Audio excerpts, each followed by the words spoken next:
They looked perfect together, Chioma and Chris, two young lovers whose smile could melt even the hardest heart. They met on a Friday evening in Asaba, Delta State, at a friend's birthday dinner. She wore a dress that glowed like sunset. It was simplicity with confidence. Their connection was instant, a kind of spark that made the people around them nod knowingly. Within months, their friendship grew into love, and love grew into promise. Chris was a civil engineer, calm, patient, deeply thoughtful. Chioma was a lifestyle influencer and interior designer, vibrant, elegant, full of life. Together, they seemed unstoppable. But there was something quietly pulling out the thread of their love story. Something small, yet dangerous. Chioma doesn't like cooking. Not just dislike, she avoided it entirely.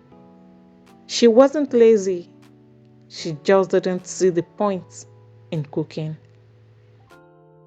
Why spend hours in the kitchen when I can have a hot, delicious, and sumptuous meal from any restaurant of my choice in minutes?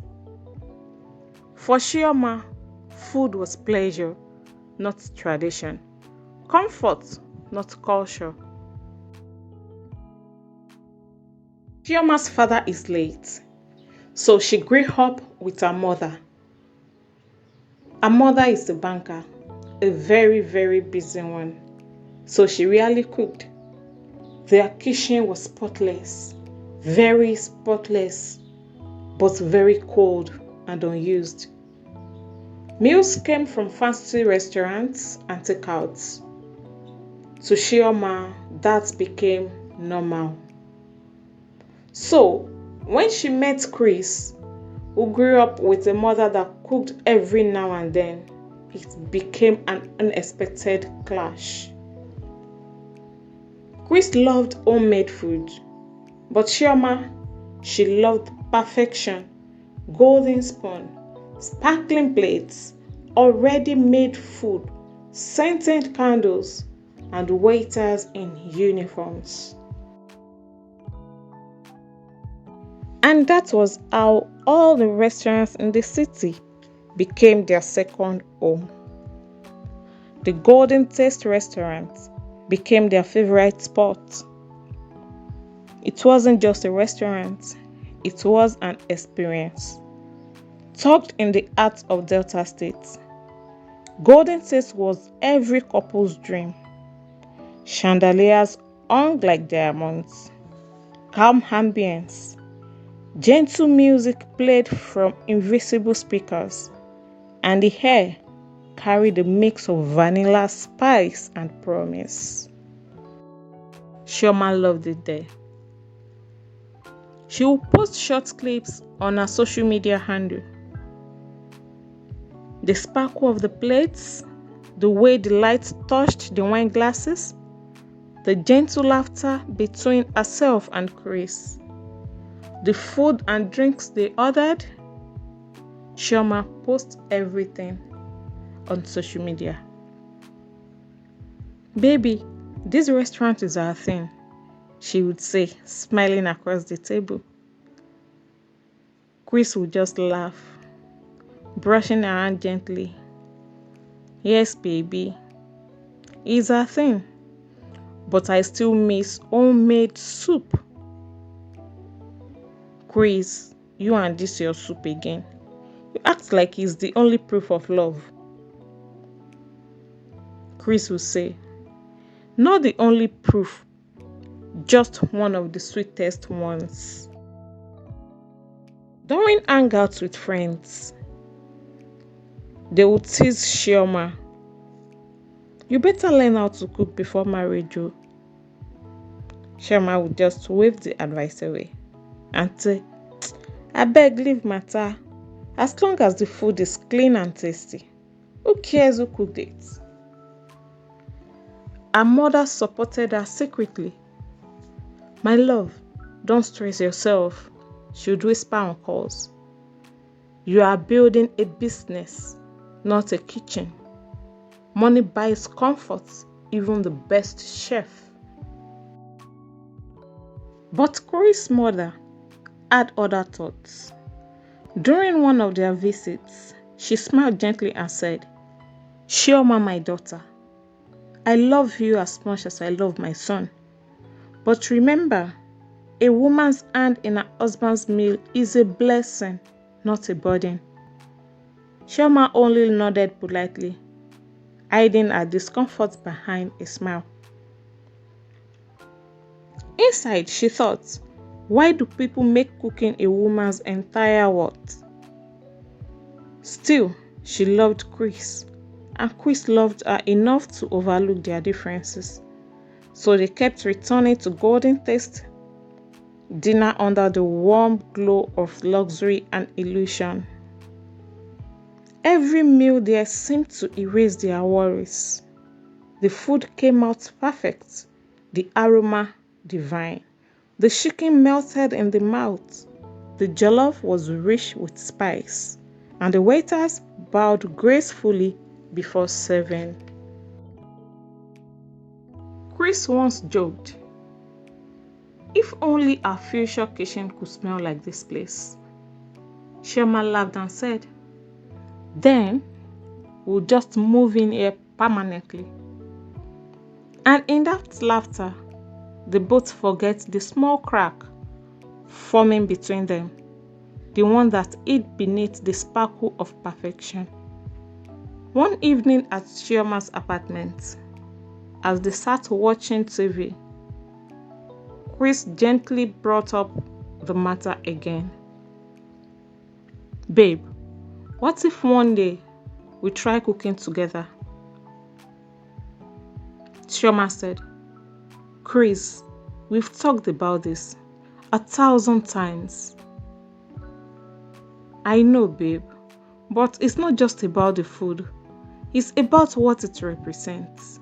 Time, effort, care, love. You can't order love in a pack of food.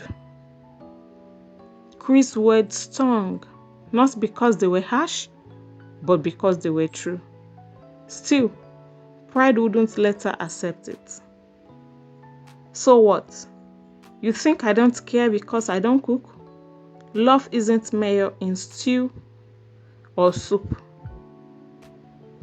Chris said, no, but it can be found in the efforts you make to nourish someone you claim to love.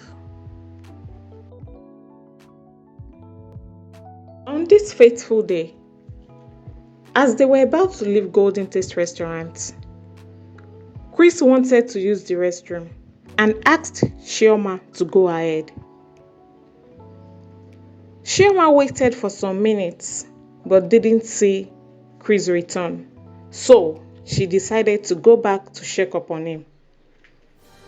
Entering back into the restaurant, Chioma opened a door, and to her greatest and horrific surprise, she saw the most disgusting sight ever. She froze. The world she knew shattered in seconds.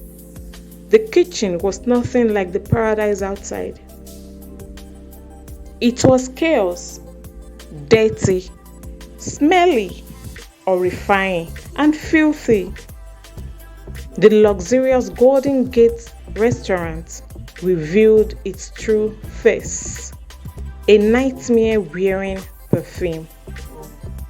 The floor was soaked with greasy water and oil, stains everywhere.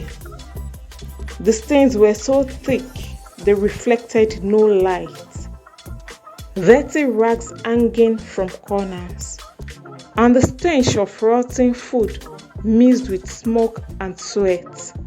Used cans and empty cartons were piled up near the sink like small mountain of garbage.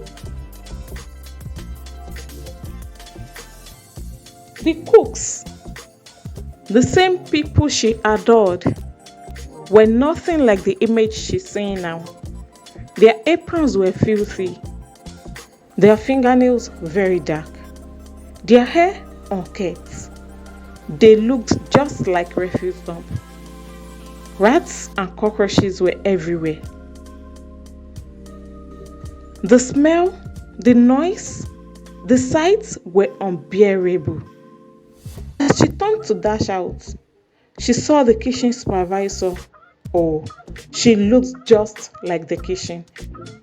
Just then, the manager came and shouted, "Madam, what are you doing here? You shouldn't be here." Chioma was very, very pissed. What in God's name is this? Is this where our food comes from? This is where you make our food? You are jeopardizing our health. You cannot be serving us food from here. This is a garbage. Go outside. Management doesn't allow customers here. Really? You serve people from this horrible place? This is unfair. Amidst all the chaos, Chris came over and took Chioma out. "Babe, they are feeding us filthy foods. They are feeding us poison. This is not good. Our sumptuous looking meal are being made in that garbage of a kitchen." Chioma felt sick. She felt ashamed of herself. Her pride burned.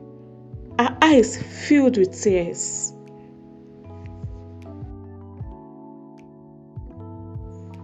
That night, in her apartment, she couldn't eat. The thought of that restaurant makes her stomach turn.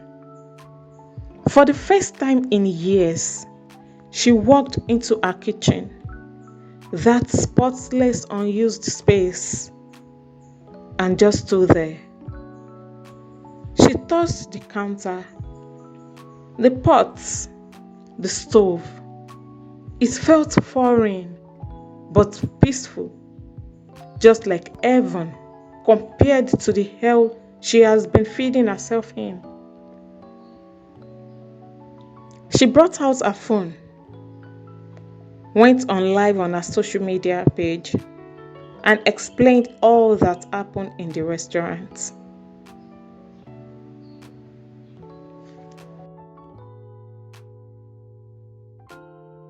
That night, she went on YouTube and started learning how to make simple yet delicious meals. The following morning, Chioma went to the market, bought few things she will be needing to make a proper meal. As soon as she got back home, she met Chris, who was very, very surprised to see his wife-to-be preparing to make a homemade food. Chris joined her in the kitchen and they made the food together. After cooking, they sat at the balcony and enjoyed their homemade delicious meal. Chioma was very proud of herself, while Chris was very, very proud of his wife-to-be. The following day, Golden Gate Restaurant was investigated and closed down. Few weeks later, Chioma registered in a cooking class together with her friends. And from that day, Chioma makes her food herself. And if she is eating out, she must see where the food is being made. Folktales by Helen, where every story hides a secret.